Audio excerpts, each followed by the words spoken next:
أعوذ بالله من الشيطان الرجيم.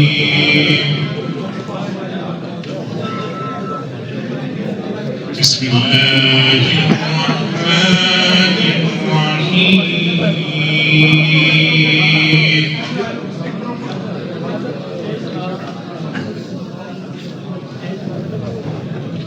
خلق الإنسان من صلصال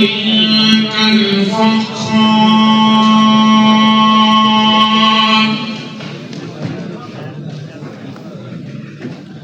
وخلق الجن من مارج من نار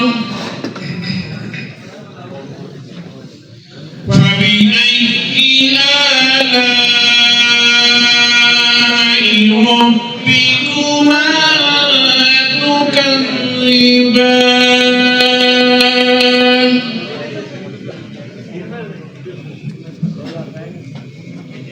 رب المشرقين ورب المغربين فبأي آلاء ربكما تكذبان فبأي آلاء ربكما تكذبان